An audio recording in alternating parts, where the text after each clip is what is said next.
ಸ್ಟೂಡೆಂಟ್ಸ್ಗಳಿಗೆ ಇರುವಂತಹ ಆಪ್ಷನಲ್ ಕನ್ನಡ ನೀವು ಯಾರ್ಯಾರು ತೊಗೊಂಡಿದ್ದೀರಾ ಅವರು ಬ್ಲಾಕ್ 3ನಲ್ಲಿ ಬರುವಂತಹ KS ನರಸಿಂಹಸ್ವಾಮಿ ಅವರ ಆಯ್ದ ಕವಿತೆಗಳು, ಅಲ್ಲಿ ಬರುವಂತಹ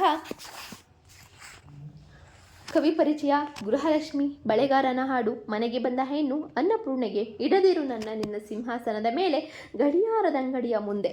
ಸೊ ಇದರ ಎಲ್ಲ ಕವಿತೆಯನ್ನು ವಿಶ್ಲೇಷಣೆಯನ್ನು ನಾನು ಆಗಲೇ ವಿಡಿಯೋ ಅಪ್ಲೋಡ್ ಮಾಡಿದ್ದೀನಿ ಯೂಟ್ಯೂಬ್ ಚಾನಲಲ್ಲಿ. ಸೊ ಯಾರು ನೋಡಿಲ್ಲ ನೋಡಿ ಅಂತ ಹೇಳ್ತಾ, ಇವತ್ತಿನ ವಿಡಿಯೋದಲ್ಲಿ ಮನೆಯಿಂದ ಮನೆಗೆ ಇದರ ವಿಶ್ಲೇಷಣೆ ಆಗಿ ಈ ಒಂದು ಕವಿತೆಯಲ್ಲಿ ಏನೆಲ್ಲ ಸಾರಾಂಶಗಳು ಅಡಗಿದೆ ಅನ್ನೋದನ್ನು ನಾವು ತಿಳ್ಕೊತ, ಸೊ ವಿಡಿಯೋ ಇಲ್ಲಿವರೆಗೂ ಸ್ಕಿಪ್ ಮಾಡಿ ನೋಡಿದ್ರೆ ಅಷ್ಟೇ ಅರ್ಥ ಆಗೋದು ಅಂತ ಹೇಳ್ತಾ, so let's start the video. ಮನೆಯಿಂದ ಮನೆಗೆ ಕವನವು ಒಂದು ಸಾಮಾಜಿಕ ಕವನವಾಗಿದೆ. ನಗರಗಳಲ್ಲಿ ಬಾಡಿಗೆ ಮನೆಯಲ್ಲಿ ವಾಸಿಸುವವರ ಪಾಡು, ಅವರು ಒಂದು ಮನೆಯನ್ನು ಬಿಟ್ಟು ಇನ್ನೊಂದು ಮನೆಯಲ್ಲಿ ಹಿಡಿಯಬೇಕಾದಾಗ ಉಂಟಾಗುತ್ತದೆ ತೊಂದರೆಗಳು ಸಾಮಾನ್ಯದುದಲ್ಲ. ಅದರಲ್ಲೂ ಕಡಿಮೆ ದರ್ಜೆ ನೌಕರಿಯಲ್ಲಿರುವವರಿಗೆ ಸಂಬಳವೂ ಕಡಿಮೆ ಇರುತ್ತೆ. ಉತ್ತಮವಾದ ಸೌಕರ್ಯವಿರುವ ದೊಡ್ಡ ಮನೆಗಳನ್ನು ಮಾಡಿಕೊಳ್ಳುವುದಕ್ಕೆ ಸಾಧ್ಯವಾಗುವುದಿಲ್ಲ. ಊರಿಂದೂರಿಗೆ ಆಗಾಗ್ಗೆ ವರ್ಗವಾಗುತ್ತಿರುತ್ತದೆ. ಬಾಡಿಗೆ ಮನೆಗಳು ಸರಿ ಬೀಳದೆ ಮನೆಯಿಂದ ಮನೆಗೆ ಬದಲಿಸುತ್ತಿರುವ ಹುಟ್ಟಿನಿಂದ ಸಾವಿನವರೆಗೆ ನಡುವಿನ ಜೀವನದ ಪ್ರಯಾಣದಲ್ಲಿ ಅನುಭವಿಸುವ ಕಷ್ಟ ಕೋಟಲೆಗಳನ್ನು ಇಲ್ಲಿ ಚಿತ್ರಣವಾಗಿ ಪ್ರತಿಮಾತ್ಮಕವಾಗಿ ನಮಗೆ ಇಲ್ಲಿ ಕವಿ ವ್ಯಕ್ತಪಡಿಸ್ತಾರೆ. ಅಂದರೆ ಒಂದು ಬಾಡಿಗೆ ಮನೆಯಲ್ಲಿರುವ ಒಂದು ಸಂಸಾರ, ಸಮ್ಟೈಮ್ಸ್ ವರ್ಗಾವಣೆಗಾಗಲಿ, ವರ್ಗಾವಣೆ ಆದಾಗ ಪ್ರತಿ ವರ್ಷ ಮನೆ ಚೇಂಜ್ ಮಾಡುವಾಗ ಅಲ್ಲಿ ಅವ್ರಿಗೆ ಇಷ್ಟು ಕಷ್ಟ ಆಗುತ್ತೆ, ಹಾಗೆ ಅಲ್ಲಿ ಹೊಂದ್ಕೊಳ್ಳೋದು, ಹಾಗೆ ಅಲ್ಲಿನ ಜನರು, ಸುತ್ತಮುತ್ತ ಜನ, ಆ ಮನೆ, ಸೊ ಅದ್ರ ಬಗ್ಗೆ ಎಲ್ಲ ಈ ಒಂದು ಕವಿತೆಯಲ್ಲಿ ನಾವು ತಿಳಿದುಕೊಳ್ಬಹುದಾಗಿದೆ. ವರುಷ ತುಂಬಿದರೆ ಹೊರಮನೆಯಿಂದ ಹೊರಮನೆಗೆ, ವರ್ಗವೆಂದರೆ ಮತ್ತೆ ಗಂಟು ಮೂಟೆಯ ಬಿಗಿತ, ಇನ್ನಷ್ಟು ಆಯಾಸ ತಿರುಪಿರದ ಲಾಂಧ್ರಗಳು, ತಳವಿರದ ಗೋಡೆಗಳು, ಜರಡಿ ತೊಟ್ಟಿಲು ಒನಕೆ ಇವುಗಳದೇ ಮೆರವಣಿಗೆ. ಒಬ್ಬ ಮಧ್ಯಮ ವರ್ಗದ ನೌಕರನಿಗೆ ಪ್ರತಿ ವರ್ಷವೂ ವರ್ಗವಾಗುತ್ತಲೇ ಇರುತ್ತೆ. ಮೇಲಾಧಿಕಾರಿಗಳ ಆದೇಶವನ್ನು ತಿರಸ್ಕರಿಸುವುದಕ್ಕಾಗುವುದಿಲ್ಲ. ಇವರಿಗೆ ಸರ್ಕಾರಿ ಆಳುಗಳಿಲ್ಲ. ಇವರೇ ಸರ್ಕಾರದ ಸೇವೆ ಮಾಡಬೇಕು ಮತ್ತು ಒಂದು ಮನೆಯಿಂದ ಇನ್ನೊಂದು ಮನೆಗೆ ಪದಾರ್ಥಗಳನ್ನು ಸಾಗಿಸಬೇಕು. ವಸ್ತು ಪದಾರ್ಥ ಸಾಗಿಸಬೇಕಿನ ವರ್ಗವೆಂದರೆ ಮತ್ತೆ ಗಂಟು ಮೂಟೆಯ ಬಿಗಿತ, ಇನ್ನಷ್ಟು ಆಯಾಸ. ಇಲ್ಲಿ ವರ್ಗವೆಂದರೆ ಬದುಕಿನ ಪ್ರಯಾಣ, ಗಂಟು ಮೂಟೆಯ ಬಿಗಿತ ಬದುಕಿನ ಸಮಸ್ಯೆಯ ಸಾಲುಗಟ್ಟಲೆ ಗಂಟುಗಳು. ಇದನ್ನು ಒತ್ತೊಯ್ಯುವ ದೈಹಿಕ ಮತ್ತು ಮಾನಸಿಕ ಶ್ರಮ ಹೇಳತೀರದು. ತಿರುಪಿರದ ಲಾಂಧ್ರಗಳು, ತಳವಿರದ ಗೋಡೆಗಳು, ಜರಡಿ ತೊಟ್ಟಿಲು, ಒನಕೆ ಇವುಗಳದೇ ಮೆರವಣಿಗೆ ಎಂಬ ಸಾಲುಗಳ ಇವರ ಬದುಕಿನ ಪರಿಸ್ಥಿತಿಯನ್ನು ಸೂಚಿಸುತ್ತದೆ. ತಿರುಪಿರದ ಲಾಂಧ್ರ ಅಂದರೆ ನಾವು ಹೇಳಿದಂತೆ ಕೇಳುವುದಿಲ್ಲ. ಸಂಸಾರವೆಂಬುದು ತಳವಿರದ ಗೋಡೆ, ಹಾಗೆ ಜರಡಿ ಎಂದು ಧ್ವನಿಸುತ್ತದೆ. ಆದರೆ ತೊಟ್ಟಿಲು ಮಾತ್ರ ನಿರಂತರವಾಗಿ ತೂಗುತ್ತಿರುತ್ತದೆ. ಇಷ್ಟೆಲ್ಲ ಆದರೂ ನಾವು ಮಾತ್ರ ಒನಕೆಯಂತಾಗುತ್ತೇವೆ. ವರುಷ ತುಂಬಿದರೆ ವರ್ಗವಾಗುತ್ತದೆ, ಹೊಸ ಜಾಗದ ಪರಿಚಯವಾಗುತ್ತೆ. ಆದರೆ ಬದುಕಿನಲ್ಲಿ ವರ್ಗಕ್ಕೆ ಪೋಷಕವಾದ ಯಾವ ಹೊಸ ಬೆಳಕನ್ನು ಚೆಲ್ಲುವುದಿಲ್ಲ. ಈ ಮಾತು ಹಳೆಯ ವಸ್ತುಗಳನ್ನೆಲ್ಲ ಮೆರವಣಿಗೆಯ ಮೂಲಕ ಸಾಗಿಸುವುದೇ ಆಗಿದೆ ಎಂಬುದರಿಂದ ಇಲ್ಲಿ ಧ್ವನಿತವಾಗಿದೆ. ಸರಕ ಸುಮ್ಮನೆ ಬಾರ ಎಸೆಯಬಾರದೆ ಹೇಳು, ಎಸೆದರಾಯಿತೆ ಹೇಳಿ ಮೊದಲು ಹೊಸತನ ತನ್ನಿ. ಸ್ಥಳವಿಲ್ಲ ಬಂಡಿಯಲ್ಲಿ ಒತ್ತು ಸಾಗಿಸಬೇಕು, ಅದಕ್ಕೆ ಕತ್ತಲೆ ಬೇಕು, ಕತ್ತಲೆಗೆ ಕಾಯೋಣ. ನಗಬಹುದು ಹೀಗೆ ಒಂದೊಂದು ಸಲ ಬದುಕಿನಲ್ಲಿ. ಅಂದರೆ ಸಾಂಸಾರಿಕ ಬದುಕಿನ ಜವಾಬ್ದಾರಿಯ ಚಿತ್ರಣಗಳು ಅರ್ಥಪೂರ್ಣವಾಗಿ ನಮಗೆ ತೋರಿಸ್ಕೊಟ್ಟಿದ್ದಾರೆ. ಸಾಮಾನ್ಯ ನೌಕರನೊಬ್ಬ ತನ್ನ ಸಂಸಾರವನ್ನು ನಿಭಾಯಿಸುವುದು, ಸರ್ಕಾರಿ ಕೆಲಸ ಮಾಡುವುದು, ಬಾಡಿಗೆ ಮನೆಯನ್ನು ಹುಡುಕಿ ಬದಲಾಯಿಸುವುದರಲ್ಲೇ ಕಾಲ ಹೋಗುತ್ತೆ. ಜೀವನ ವೃತ್ತಾಂತವನ್ನು ಸೂಚಿಸುತ್ತದೆ. ಕವನದ ನಾಯಕನಿಗೆ ಹಳೆಯ ವಸ್ತುಗಳನ್ನು ಹೊಸ ಮನೆಗೆ ಅಂದರೆ ಬಾಡಿಗೆ ಮನೆಗೆ ಸಾಗಿಸಲು ಇಷ್ಟವಿಲ್ಲ. ಆದರೆ ಆತನ ಹೆಂಡತಿಗೆ ಹಳೆಯದನ್ನು ಎಸೆಯಲು ಇಷ್ಟವಿಲ್ಲ. ಹೊಸದನ್ನು ಕೊಂಡ್ಮೇಲೆ ಹಳೆಯದನ್ನು ಎಸೆಯಲು ಹೇಳ್ತಾಳೆ. ಆದರೆ ಹೊಸ ವಸ್ತುಗಳನ್ನು ಕೊಳ್ಳಲು ಆಗುತ್ತಲೇ ಇಲ್ಲ. ಸ್ಥಳವಿಲ್ಲ ಬಂಡಿಯಲ್ಲಿ ಒತ್ತು ಸಾಗಿಸಬೇಕು ಎನ್ನುವುದರಲ್ಲಿ ಬಂಡಿ ಪಯಣ ಸೂಚಕವೂ ಹೌದು, ಜೀವನದಲ್ಲಿ ಸಂಕೇತವೂ ಹೌದು. ಒತ್ತು ಸಾಗಿಸಬೇಕು ಎನ್ನುವುದರಲ್ಲಿ ಹೊರೆ ಎಂಬ ಅರ್ಥವೂ ಇದೆ. ಕಾಲಾಚಿ ಎನ್ನುವ ಅರ್ಥವೂ ಇದೆ. ಕತ್ತಲೆ ಎಂಬುದು ಕಾಲರಾಯನನ್ನು ಸೂಚಿಸುವಂತಿದೆ. ಹೊರಡುವ ಸಮಯ ಬಂದಾಗ ಬದುಕಿನ ಬಂಡಿಯಲ್ಲಿ ಸ್ಥಳವಿಲ್ಲ, ಇನ್ನು ಸಮಯ ಬಂದೇ ಇಲ್ಲ, ಇಲ್ಲಿಂದ ಹೊರಡುವ ಬಂಡಿಯಲ್ಲಿ ಸ್ಥಳವಿಲ್ಲ, ಅದಕ್ಕಾಗಿ ಒತ್ತು ಸಾಗಿಸಬೇಕು. ನಮ್ಮ ಆಯಸ್ಸು ಮುಗಿಯುವವರೆಗೆ ಒತ್ತು ಸಮಯ ಕಳೆಯಲೇಬೇಕು. ಅಷ್ಟರ ತನಕ ತಮ್ಮ ಬೆನ್ನಿಗೆ ಅಂಟಿದ ಸಾಂಸಾರಿಕ ಬದುಕಿನ ಹೊರೆಯನ್ನು ಒತ್ತು ಭಾರ ಸಾಗಿಸಲೇಬೇಕು ಅಂತ ಹೇಳ್ತಿದ್ದಾರೆ. 7 ಮಕ್ಕಳ ತಾಯಿ ಸ್ನೇಹಾಮಯಿ ನಕ್ಕಳು. ಅವಳ ನಗುವನ್ನು ಕಂಡ ಗಂಡನಿಗೆ ನನ್ನನ್ನು ಈಕೆ ಕಟ್ಟಿಕೊಂಡದರಿಂದ ಇಷ್ಟು ಕಷ್ಟ ಅನುಭವಿಸದಂತಾಯಿತಲ್ಲ, ನಾನಿವಳನ್ನ ಸುಖವಾಗಿರಲಾಗಿಲ್ಲ ಎಂದು ಮನಸ್ಸಿಗೆ ದುಃಖವಾಗುತ್ತೆ. ನಗೆ ಕೊಲ್ಲುವಂತೆ ಹಾಗೆ ಕೊಲ್ಲಲಾರದು ಎಂಬ ಅನುಭವ ಮೂಡಿ ಬರುತ್ತೆ. ಇಲ್ಲಿ ದಾಂಪತ್ಯ ಜೀವನದ ಸಾಮರಸ್ಯತೆ ವ್ಯಕ್ತವಾಗಿದೆ.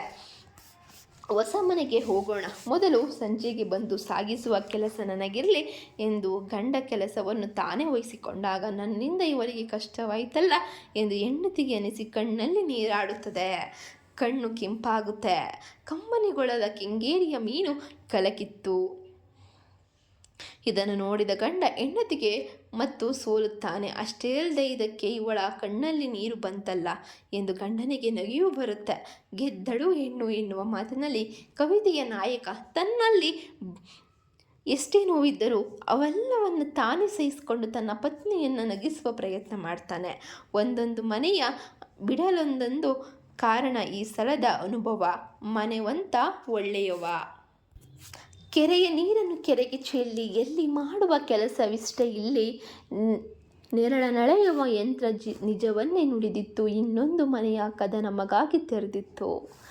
ಬಾಡಿಗೆ ಮನೆಯಲ್ಲಿ ವಾಸ ಮಾಡುವವರು ಒಂದು ಮನೆಯನ್ನು ಬಿಟ್ಟು ಇನ್ನೊಂದು ಮನೆಗೆ ಹೋಗೋದಕ್ಕೆ ಹಲವಾರು ಕಾರಣಗಳಿರುತ್ತೆ. ಮನೆಯ ಮಾಲೀಕರು ತಕರಾರು, ಬಾಡಿಗೆ ಹೆಚ್ಚು ಜನರಿರಬಾರ್ದು, ಗಲಾಟೆ ಮಾಡಬಾರ್ದು, ನೀರು ವಿದ್ಯುತ್ ಹೆಚ್ಚು ಉಪಯೋಗಿಸಬಾರ್ದು ಇತ್ಯಾದಿಗಳಿದ್ದರೂ ಇರಬಹುದು. ಮನೆಯ ಮಾಲೀಕನ ಒತ್ತಡದಲ್ಲಿ ಸಿಲುಕಿ ವಾಸಿಸುವ ದುಸ್ಥಿತಿ ಇರುತ್ತದೆ. ಈ ಭಾಗದಲ್ಲಿ ಮನೆಯ ಮಾಲೀಕ ಮನೆ ಖಾಲಿ ಮಾಡಿ ಎಂದು ಹೇಳುವುದಿಲ್ಲ. ಮನೆವಂತ ಒಳ್ಳೆಯವ, ಅವನ ಹೆಂಡತಿ ಮಗಳು ಒಳ್ಳೆಯವರಾಗಿರಬೇಕು. ಕವನದಲ್ಲಿ ಮಾಲೀಕ ತಮ್ಮ ಮಗಳಿಗೆ ಸಂಗೀತ ಕಲಿಸಲು ಏರ್ಪಾಟು ಮಾಡಿದ. 8 ತಿಂಗಳಲ್ಲಿ ಅವಳು ಕಲಿತ ಹಾಡಿನ ಚರಣ ಕೆರೆಯ ನೀರನ್ನು ಕೆರೆಗೆ ಚೆಲ್ಲಿ ಎಂಬ ಪಾಠದಿಂದ ವಿದ್ಯೆಯ ಮುಂದೆ ಸಾಗಲಿಲ್ಲ. ದಿನವೂ ಈ ಸಂಗೀತ ಅಭ್ಯಾಸದ ಕರ್ಕಶ ಧ್ವನಿಯನ್ನು ಸಹಿಸುವುದು ಕಷ್ಟವಾಗುತ್ತಿತ್ತು. ಇಲ್ಲಿ ಕವಿಯು ನೀರನ್ನು ಕರ್ಮದ ಸಂಕೇತವಾಗಿ ಬಳಸಿದ್ದಾನೆ. ಹಾಡಿನ ಚರಣ ಮತ್ತು ಕರ್ಮಕ್ಕೂ ಕವಿ ಸಂಬಂಧವನ್ನು ಬಳಸಿ ಎಲ್ಲರೂ ಮಾಡುವುದು ಇದನ್ನು ಎನ್ನುತ್ತಾರೆ. ಕರ್ಮದ ಫಲವನ್ನು ಎಲ್ಲರೂ ಅನುಭವಿಸಬೇಕು. ಮನೆಯ ಮಾಲೀಕನ ಮಗಳು ನೀರು ಚೆಲ್ಲಿದಳು. ಕೊನೆಗೆ ಅವಳು ಚೆಲ್ಲಿದ ನೀರಿನ ತೆರಿಗೆಯಲ್ಲಿ ಮನೆಯಲ್ಲಿ ಬಾಡಿಗೆಗೆ ಇದ್ದ ಇವರು ಪಾವತಿಸಬೇಕಾಯಿತು. ಈ ಕಾರಣದಿಂದ ಕವನದ ನಾಯಕ ಮನೆಯನ್ನು ಈ ಸಲ ಬದಲಾಯಿಸಬೇಕಾಗಿತ್ತು. ಇದ್ದವರಿಗೊಂದು ಮನೆ, ಇಲ್ಲದವರಿಗೆ 100. ಇಲ್ಲಿ ಅಂದರೆ ಸ್ವಂತ ಮನೆ ಇರೋರಿಗೆ 1 ಮನೆ ಆದರೆ ಬಾಡಿಗೆ ಮನೆಯಲ್ಲಿರೋರಿಗೆ 100 ಮನೆ ಅಂತ. ಇಲ್ಲಿ ಹೊಸತೇನಲ್ಲವೇ? ಹೊಸತನವೆಲ್ಲಿ? ಯಾರೋ ಇದ್ದ ಮನೆಗೆ ನಾವು ಬಂದಿದ್ದೇವೆ, ನಾವು ಹೊಸಬ್ರೆ ಅಲ್ಲ. ಒಕ್ಕ ಮನೆಯೆಲ್ಲ ಹೊಸ ಮನೆ ಹಿಂದೆ ಕರೆಯೋಣ, ಹಳೆಯ ಬಾಗಿಲಿಗೆ ಹೊಸ ತೋರಣವ ಕಟ್ಟೋಣ, ಶಾಲೆ ಮಕ್ಕಳ ಹಾಗೆ ಹೊಸತನವ ಕಲಿಯುತ್ತಾ ಇನ್ನೊಂದು ವರ್ಷ ಕಳೆಯೋಣ. ಇದ್ದವರಿಗೆ 1 ಮನೆ, ಇಲ್ಲದವರಿಗೆ 100. ಈ ಮಾತು ತುಂಬ ಅರ್ಥಪೂರ್ಣ ಮತ್ತು ವಾಸ್ತವಿಕವಾದುದು. ಸ್ವಂತ ಮನೆ ಇರುವವರು ಒಂದೇ ಮನೆಯಲ್ಲಿ ವಾಸಿಸುತ್ತಾರೆ. ಅವರಿಗೆ ಬಾಡಿಗೆ ಮನೆಯಲ್ಲಿ ವಾಸ ಮಾಡುವವರ ಸಮಸ್ಯೆಗಳು ಅಷ್ಟಾಗಿ ಗೊತ್ತಿದ್ದರೂ ಅದರ ಬಗ್ಗೆ ಗಮನವಿರುತ್ತಿಲ್ಲ. ಆದರೆ ಬಾಡಿಗೆ ಮನೆಯಲ್ಲಿ ವಾಸ ಮಾಡುವವರ ಸಮಸ್ಯೆ ನೂರಾರು. ಇದರಿಂದಲೇ ತಮ್ಮ ಆರ್ಥಿಕನುಗುಣವಾಗಿ ಬಾಡಿಗೆ ಮನೆಯಲ್ಲಿ ವಾಸಿಸುತ್ತಾರೆ. ಈ ಮನೆಗಳು ವಾಸಕ್ಕೆ ಯೋಗ್ಯವಾಗಿರುವುದಿಲ್ಲ. ನೂರಾರು ಸಮಸ್ಯೆಗಳ ಕೂಪವಾಗಿರುತ್ತದೆ. ಇದಕ್ಕಿಂತ ಇನ್ನೊಂದು ಉತ್ತಮವೆಂದು ಬದಲಾಯಿಸುವಾಗ ಒಂದರಲ್ಲಿ ಒಂದೊಂದು ಸಮಸ್ಯೆಗಳು ಸೃಷ್ಟಿಯಾಗುತ್ತವೆ. ಇವೆಲ್ಲವನ್ನು ಸಹಿಸಿಕೊಂಡೇ ಸಂಸಾರವನ್ನು ದೂಡುವುದೇ ಒಂದು ದೊಡ್ಡ ಹೊರೆಯಾಗುತ್ತದೆ. ಬೇರೆ ಮನೆಗೆ ಬಂದ ಮೇಲೆ ಆ ಮನೆಯಲ್ಲಿ ಹಿಂದೆ ಎಷ್ಟು ಮಕ್ಕಳಿದ್ರೋ ಕಾಣೆ ಎಂಬ ಆಶ್ಚರ್ಯವಾಗುತ್ತದೆ. ಯಾಕಂದರೆ ಆ ಮನೆಯ ನೆಲದ ಗಾರೆಯು ಅಲ್ಲಲ್ಲಿ ಕಿತ್ತಿರುತ್ತದೆ, ನಲ್ಲಿಗಳು ಮುರಿದಿವೆ, ದೀಪಗಳು ಕೆಟ್ಟಿವೆ, ಹೂವಿನ ಗಿಡಗಳನ್ನು ಕಿತ್ತು ಎಸೆದಿದ್ದಾರೆ, ಬಾಗಿಲುಗಳ ಮೇಲೆ ಸೊನ್ನೆಗಳನ್ನು ಗುರುತು ಬೇರೆ ಇವೆ. ಹೀಗಾಗಿ ಈ ಹಿಂದೆ ಮನೆಯಲ್ಲಿದ್ದವರಿಗೆ ಮಕ್ಕಳು ಹೆಚ್ಚಿರಬೇಕು ಎಂದು ಊಹಿಸ್ಕೊಳ್ತಾರೆ. ಅಂತೆಯೇ ತನ್ನ ಮಕ್ಕಳು ಮುಂದೆ ಸಾಧಿಸುವುದು ಶೂನ್ಯವನ್ನೇ ಎಂಬ ಅರ್ಥವಿದೆ. ಇಲ್ಲಿಯೂ ಹೊಸತೇನವಿಲ್ಲ. ಯಾರು ಇದ್ದ ಮನೆಗೆ ಬಂದಿದ್ದಾರೆ. ಕಂದುಗೋಡೆಯ ಮೇಲೆ ಇಲ್ಲಣದ ಅಂದರೆ ಜೇಡರ ಬಲೆ ತೆರೆ ಬಿದ್ದು ಕಾದಿರುವ ನಾಟಕದ ಹೆಸರು ಹೊಸತು. ಈ ಮನೆಗೆ ಬಂದೇವಿ. ದಿನ ಗಾಜೊಡೆದ ಪಟಗಳ ರಿಪೇರಿ ಗವಸರವಿಲ್ಲ. ಪಾತ್ರಗಳಿಗಾಗಬೇಕಾದರೆ ಕಾಲಾಯ ತಳ್ಳಬಹುದೇನೆಂದುವಾರ ಇಲ್ಲಿ ಜೀವನವೇ ಒಂದು ನಾಟಕ ರಂಗವಿದ್ದ ಹಾಗೆ. ಒಂದೊಂದು ಮನೆಗೆ ಹೋದಾಗ ಹೊಸತನ ಸಮಸ್ಯೆಗಳ ಅನುಭವವಾಗುತ್ತದೆ. ಇದ್ದದರಲ್ಲಿ ಹೋಗೋ ಕಾಲ ಕಳೆಯೋಣ, ಆಸೆಗೆ ಇದ್ದಷ್ಟು ಕಾಲು ಚಾಚು ಎಂಬ ನಾಣ್ಣುಡಿಯಂತೆ ಕವಿತೆಯ ನಾಯಕ ಸಾಮಾನ್ಯ ಬದುಕನ್ನು ನಡೆಸುವುದಕ್ಕೆ ಪ್ರಯತ್ನಿಸುತ್ತಾರೆ. ಒಂದು ಮನೆಯನ್ನು ಬಿಟ್ಟು ಮತ್ತೊಂದು ಮನೆಗೆ ಬಂದುದರಿಂದ ಇದು ನಮಗೆ ಹೊಸ ಮನೆಯ ಅಷ್ಟೇ. ಮನೆಗೆ ಬೇಕಾದ ವಸ್ತುಗಳನ್ನು ನಿಧಾನವಾಗಿ ತರೋಣ. ಆದರೆ ಈಗ ಆ ಮನೆ ಹೊಸ ತೋರಣ ಕಟ್ಟಿ 1 ವರ್ಷ ಕಳೆಯೋಣ. ಒಕ್ಕ ಮನೆಯೆಲ್ಲ ಹೊಸ ಮನೆ ಎಂದೇ ಕರೆಯೋಣ. ಅಂದರೆ ಹೋದ ಮನೆಯೆಲ್ಲ ಹೊಸ ಮನೆಯೇ ಕರೆಯೋಣ. ಶಾಲೆ ಮಕ್ಕಳು ಪ್ರತಿ ವರ್ಷ ತೇರ್ಗಡೆಯಾಗಿ ಮುಂದಿನ ತರಗತಿಗೆ ಹೋದಾಗ ಅದನ್ನು ಹೊಸ ತರಗತಿ ಎಂದು ಹುರುಪಿನಿಂದಿರ್ತಾರೆ. ಅವರಂತೆ ನಾವು ಹೊಸತನವ ಕಲಿಯುತ್ತಾ 1 ವರ್ಷ ಕಳೆಯೋಣವೆಂದಿದ್ದಾರೆ.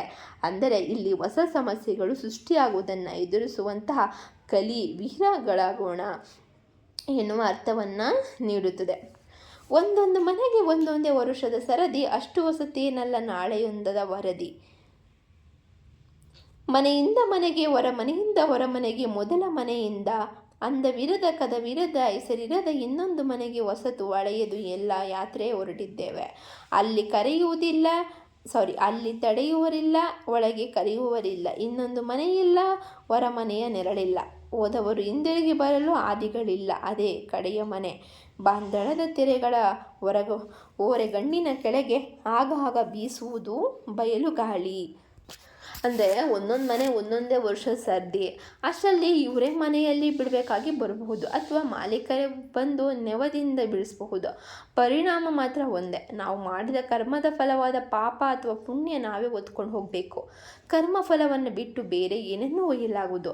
ಅದನ್ನೇ ಕವಿ ಕೆರೆಯ ನೀರನ್ನು ಕೆರೆಗೆ ಚೆಲ್ಲುವ ಹಾಡಿನ ಪಲ್ಲವಿಯಿಂದ ದೇವರು ಕೊಟ್ಟಿದ್ದನ್ನು ದೇವರಿಗೆ ಸಮರ್ಪಿಸಿ ಕೃತಜ್ಞತೆಯನ್ನು ಪಡೆಯಲು ಪರೋಕ್ಷವಾಗಿ ಸೂಚಿಸುತ್ತಾರೆ. ನಮ್ಮ ಬಂಡಿ ಮತ್ತು ಕೂಡಲೇ ನಾವು ಹೊರಡಬೇಕಾದ ಕತ್ತಲೆ ಬಂದು ಕೂಡಲೇ ಮುಂದಿನ ಪ್ರಯಾಣ. ಇಲ್ಲಿ ಕತ್ತಲೆ ಎಂಬುದು ಮೃತ್ಯುವಿನ ಸಂಕೇತವಾಗಿದೆ.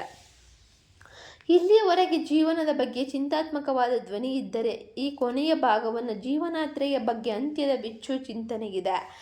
ಇಹವನ್ನು ಬಿಟ್ಟು ಪರದ ಚಿಂತನೆ ಇದೆ. ಇಲ್ಲಿ ಬಾಡಿಗೆ ಮನೆಯಲ್ಲಿದ್ದರೇನು, ಸ್ವಂತದ ಅರಮನೆಯಲ್ಲಿದ್ದರೇನು, ಎಲ್ಲರೂ ಕೊನೆಗೆ ಆ ಮನೆಗೆ ಹೋಗಲೇಬೇಕು. ಅಲ್ಲಿಹುದು ನಮ್ಮನೆ, ಇಲ್ಲಿ ಬಂದ ಸುಮ್ಮನೆ ಎಂಬ ದಾಸರ ವಾಣಿ ಈ ಸಂದರ್ಭದಲ್ಲಿ ಸಾಮ್ಯತೆಯನ್ನು ಮೂಡಿಸುತ್ತೆ. ಅದರ ಕದವಿರದ ಹೆಸರಿರದ ಇನ್ನೊಂದು ಮನೆಗೆ ಹೊಸತು ಹಳೆಯದು ಎಲ್ಲ ಯಾತ್ರೆ ಹೊರಟಿದ್ದೇವೆ. ಅಲ್ಲಿ ಯಾರನ್ನು ತಡೆಯುವವರಿಲ್ಲ, ಒಳಗೆ ಕರೆಯುವುದಿಲ್ಲ. ಇನ್ನೊಂದು ಮನೆ ಇಲ್ಲ, ಹೊರಮನೆಯ ನೆರಳಿಲ್ಲ. ಹೋದವರು ಹಿಂತಿರುಗಿ ಬರಲು ಹಾದಿಗಳಿಲ್ಲ. ಅದೇ ಕಡೆಯ ಮನೆ. ನಾವು ಪುನಃ ಅಲ್ಲಿಂದ ಬೇರೆ ಮನೆಗೆ ಹೋಗುವುದಕ್ಕಾಗುವುದಿಲ್ಲ. ಅಂದರೆ ಮೃತ್ಯುವಶವರಾದರೂ ಮತ್ತೆ ಬರುವುದಕ್ಕಾಗುವುದಿಲ್ಲ. ಸತ್ ಮೇಲೆ ನಾನು ಹೇಳ್ತಿರೋದು ಹಿಂಗೆ. ಮೇಲೆ ಆಕಾಶದಲ್ಲಿ ನಕ್ಷತ್ರಗಳ ಮಿಲಗಿ ಕೆಳಗಡೆ ಬಯಲಿನಲ್ಲಿ ಆಗಾಗ್ಗೆ ಗಾಳಿ ಬೀಸುತ್ತದೆ. ಈ ಭೂಮಿಯ ಮೇಲಿನ ಜೀವ ನಶ್ವರವಾದದ್ದು ಎಂಬುದನ್ನು ಇಲ್ಲಿ ಸೂಚಿಸುತ್ತಿದ್ದಾರೆ. ಈ ಕವನವು ಬಾಡಿಗೆ ಮನೆಯಲ್ಲಿ ವಾಸಿಸುವವರ ಬದುಕಿನ ಸ್ಥಿತ್ಯಾಂತರಗಳನ್ನು ಚಿತ್ರಿಸುತ್ತದೆ. ಪರದ ಚಿಂತನೆಯಲ್ಲಿ ಅನೇಕ ಪ್ರತಿಮೆಗಳು ಬೇರೆ ಅರ್ಥವನ್ನು ಕೊಡುತ್ತದೆ. ಅದೇನೇ ಇರಲಿ, ಬಾಡಿಗೆ ಮನೆಗಳು ಮತ್ತು ಸ್ವಂತ ಮನೆಗಳಿಗೂ ತಾತ್ಕಾಲಿಕವಾದದ್ದು. ಸಾವಿನ ನಂತರ ಸೇರುವ ಮನೆಯೇ ಶಾಶ್ವತವಾದದ್ದು. ಅಲ್ಲಿ ಯಾವುದೇ ಅಡ್ಡಿ ಅಂತಕಗಳಿಲ್ಲ. ಅದೇ ಕಡೆಯ ಮನೆ ಎಂದು ಕವಿ ಔಚಿತ್ಯಪೂರ್ಣವಾಗಿ ನಮಗಿಲ್ಲಿ ವರ್ಣಿಸಿದ್ದಾರೆ. So I hope you guys ಈ ಒಂದು ಕವಿತೆ ನಿಮಗೆ ಅರ್ಥ ಆಗಿದ್ದರೆ ಲೈಕ್ ಮಾಡಿ, ಕಮೆಂಟ್ ಮಾಡಿ, ಹಾಗೆ ನಿಮ್ಮ ಫ್ರೆಂಡ್ಸ್ಗಳಿಗೆ ಶೇರ್ ಮಾಡಿ. ಹಾಗೆ ಮುಂದಿನ ವೀಡಿಯೋಸ್ಗೋಸ್ಕರ ಸಬ್ಸ್ಕ್ರೈಬ್ ಮಾಡಿ, ಹಾಗೆ ಪಕ್ಕದಲ್ಲಿರೋ ಬೆಲ್ ಐಕನ್ನ ಕ್ಲಿಕ್ ಮಾಡಿ ಅಂತ ಹೇಳ್ತಾ, see you in next video. Bye, take care.